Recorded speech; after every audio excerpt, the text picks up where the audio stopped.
வணக்கம். செல்வகுமாரின் மாலை வானிலை ஆய்வறிக்கை. அதிகாரப்பூர்வ வானிலை அறிக்கைக்கு இந்திய வானிலை ஆராய்ச்சித்துறை அறிக்கையை பார்க்கவும். 2026 ஜூலை 25 சனிக்கிழமை மாலை நிலவர ஆய்வறிக்கை. இன்று கடுமையாக வெப்பம் நிலவி இருக்கிறது. கடலோரம், குறிப்பாக டெல்டாவின் கடலோரத்தில் கூட கொஞ்சம் அதிக வெப்பம்தான். இந்த வெப்பத்தை நாம் இன்னும் ஒரு 3 நாட்களுக்கு பொறுத்தாக வேண்டிய கட்டாயத்தில் இருக்கிறோம். கண்டிப்பாக மாத இறுதி நாட்கள் 29 28க்கு மேல் வெப்பம் குறையும். 29 மழை வாய்ப்பு ஏற்படுகிறது. 31 மேற்கு தொடர்ச்சி மலை முதல் வங்கக்கடலோரம் வரைக்கும் ஆங்காங்கே கூடுதல் பரப்பள மழை. 31 1ஆம் தேதியிலிருந்து 8ஆம் தேதி வரை தென்மேற்கு பருவமழையும் தீவிரம். தமிழ்நாட்டில் வெப்பச்சலன இடிமழை பொழிவும் தீவிரம் என்ற தலைப்புச் செய்தியுடன் இந்த அறிக்கையை தொடங்குகிறேன். தயவு செய்து குழப்பிக் கொள்ள வேண்டாம்.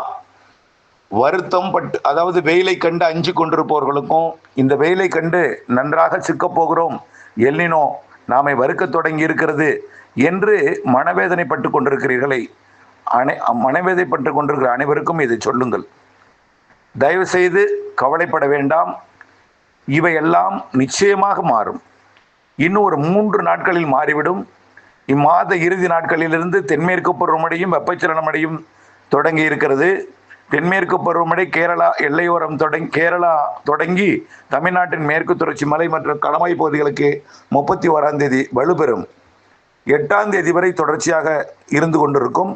இதில் குறிப்பாக ஆகஸ்ட் 2, 3, 4, 5 வயநாடு மற்றும் நீலகிரி, வால்பாறை போன்ற பகுதிகளுக்கு கனமழை, மிக கனமழை பொழிவு இருக்கிறது. கேரளாவை பொறுத்த வரைக்கும் வயநாடு பகுதிகளுக்கு அச்சுறுத்தும் எச்சரிக்கை கொடுக்கக்கூடிய மழைப்பொழிவுகள் காத்திருக்கு. கண்டிப்பாக கேரளாவுக்கு ரெட் அலர்ட் வழங்கக்கூடிய அளவில் ஆகஸ்ட் முதல் வார மழைப்பொழிவு அமையும். கவலைப்பட வேண்டாம். அந்த மழைப்பொழிவு தமிழ்நாட்டை குளிர்விக்கும். அதாவது குளுகுலுன்னு ஒரு சீதோஷனிலே மாறிடும். கேரளாவில் தென்மேற்கு பருவமழை தீவிரம் அடைந்தாலே தமிழ்நாட்டில் இந்த வெப்பம் தெரியாது. பொதுவாக சூரியன் குத்துக்கதிர் தற்பொழுது தமிழ்நாட்டை நோக்கி வடக்கிலிருந்து திரும்பி வந்து கொண்டிருக்கிறது. ஆகஸ்ட் மாதம் 16ஆம் தேதி 17ஆம் தேதியிலிருந்து செப்டம்பர் 2 வரை தமிழ்நாட்டில் சூரியன் குத்துக்கதிர் விழக்கூடிய நாளாக இருந்தாலும், நெருங்கி கொண்டிருக்கிற நாளாக இருந்தாலும், தென்மேற்கு பருவமழை காற்று மற்றும் சாரல் இருந்தாலே தெரியாது. இப்பொழுது இல்லாமல் எல்லாமே குஜராத், பாகிஸ்தான் பகுதியை நோக்கியும், ஒடிசா மற்றும் மேற்கு வங்க பகுதியை நோக்கி திசை மாறி இருக்கிற காரணத்தினால இந்த நிலை.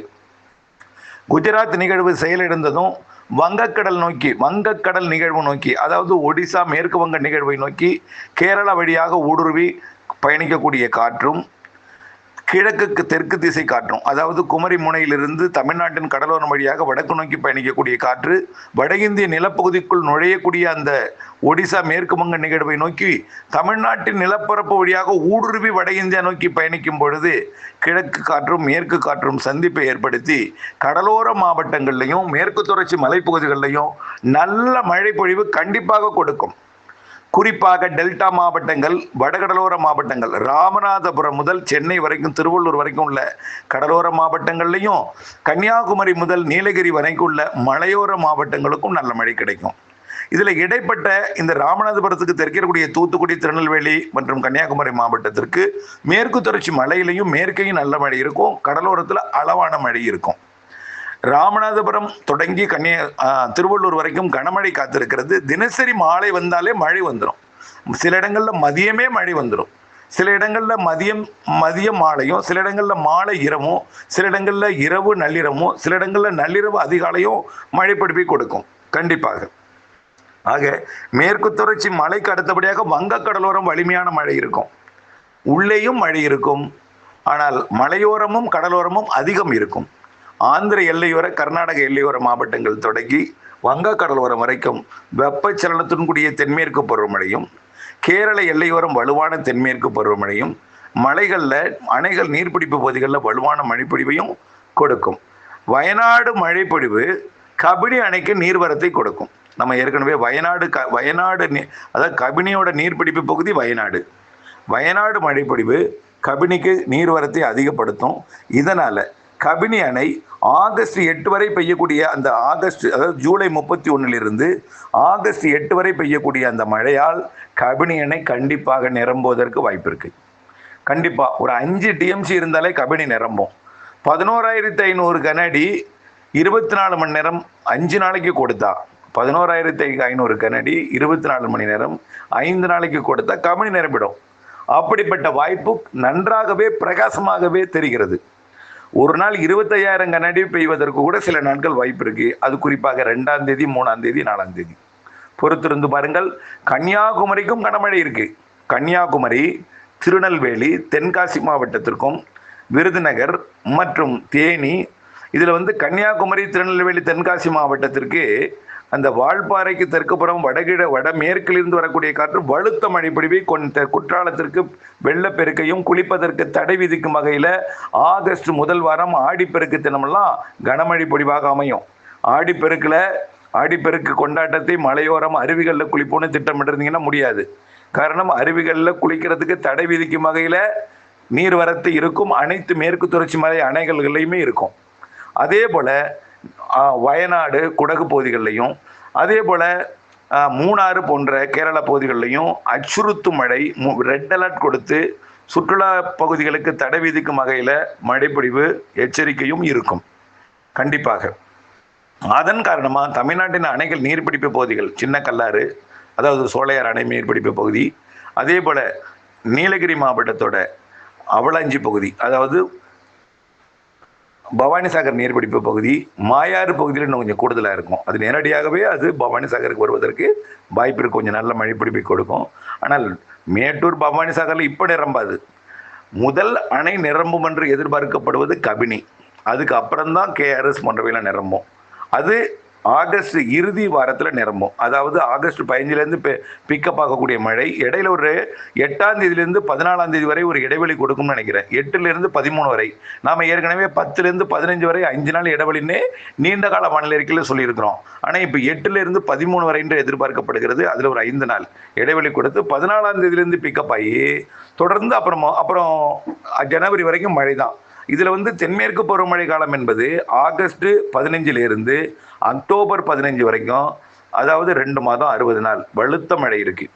இதில் செப்டம்பரும் அக்டோபர் முற்பகுதியும் கண்டிப்பாக கேரளா, கர்நாடகாவிற்கு அச்சுறுத்தும் வெள்ளப்பெருக்கு ஏற்படுத்தக்கூடிய மழைப்பொழிவு கண்டிப்பாக இருக்கு. நிகழ்வெல்லாம் தெலுங்கானா, ஆந்திர பிரதேசம் வழியாக, கர்நாடகா, கோவா வழியாக அரபிக்கடலுக்கு வரும்.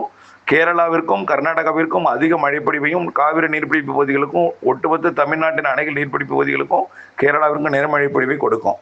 இது ஏன் திரும்ப திரும்ப சொல்கிறேன்னா, இன்னமும் நிறைய பேர் அறிக்கையை கேட்காம கைபேசி அழைப்பில் அடிச்சுட்டே இருக்கீங்க. முதல்ல இருந்து கதை கேட்குறீங்க. யார் கதை கேட்டாலும் இந்த இப்போ எவ்வளோ சொல்கிறனோ அவ்வளோத்தையும் சொன்னால் தான் அவங்களுக்கு புரியும். தயவு செய்து அறிக்கையை எல்லாருக்கும் ஃபார்வர்ட் பண்ணுங்க, முடிந்தவரை ஃபார்வர்ட் பண்ணுங்க. அவர்களையும் சப்ஸ்கிரைப் பண்ணி பார்க்க சொல்லுங்கள். தொடர்ந்து அப்டேட்டை தொடர்ந்து கைபேசி அழைப்பு அழைச்சிங்கன்னா ஒவ்வொருத்தருக்கும் 8-10 நிமிஷம் பேச முடியாது. தயவுசெய்து ஃபார்வர்ட் பண்ணுங்க. ஃபார்வர்ட் பண்ணி நம்பிக்கை விட்டுங்க. மழை இருக்கிறது. இந்த வெயில் இன்னும் 3-4 நாட்களுக்கு மட்டுமே, 2-3 நாட்களுக்கு மட்டுமே. அதிகபட்சம் 4 நாள், குறைந்தபட்சம் 2-3 நாளைக்கு மட்டும்தான். கவலைப்படாதீங்க. தொடங்கி இருக்கிறது வெப்பச்சலன மழை, தொடங்கி இருக்கிறது தென்மேற்கு பருவமழை. மாத இறுதியிலிருந்து வலுப்பிறக்கிறது தென்மேற்கு பருவமழை, வெப்பச்சலன மழை. ஆகஸ்ட் முதல் 8 நாள் வலுத்திருக்கும். பிறகு ஒரு 5 நாள் இடைவெளி கொடுத்து மீண்டும் ஆகஸ்ட் 13-14க்கு பிறகு வலுத்த தென்மேற்கு பருவமழை அக்டோபர் 15 வரைக்கும் இருக்கும். செப்டம்பர், அக்டோபர் அதிக மழை. அக்டோபர் 18லேருந்து வடகிழக்கு பருவமழை. அதுக்கு முன்பே வடகிழக்கு பருவமழை போலவே அக்டோபர் 15 தேதி தென்மேற்கு பருவமழையே வலுத்து பொழியும் என்பதையும் மீண்டும் மீண்டும் தெரியப்படுத்த விரும்புகிறேன்.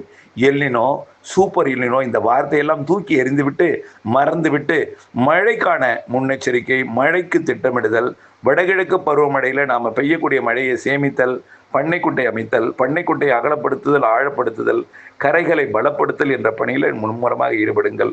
வறட்சி என்ற பேச்சுக்கு இடமில்லை என்று இன்றைக்கல்ல, கடந்த ஜனவரி மாதத்திலிருந்து 7 மாதங்களாக சொல்லிக் கொண்டிருக்கிறோம். என்றோட அடுத்த மாதம் 8 மாதம் ஆகிவிட்டது. தொடர்ந்து சொல்கிறோம். ஆகஸ்டில் தான் அதிக மழை, ஆகஸ்டில் தான் மழைன்னு சொல்லிட்டு இருக்கோம். போன வருடம் தான் ஜனவரி, ஜூன், ஜூலையில்.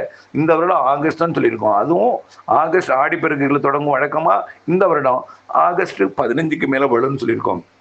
இருந்தாலும் இந்த ஆகஸ்ட், ஜூலை 31லேருந்து ஆகஸ்ட் 8 வரைக்குமே ஒரு முதல் சுற்று மழை வலுத்திருக்கும் என்பதையும் தெரியப்படுத்த விரும்புகிறேன். இணைந்திருங்கள் அப்டேட்ஸுடன். நன்றி.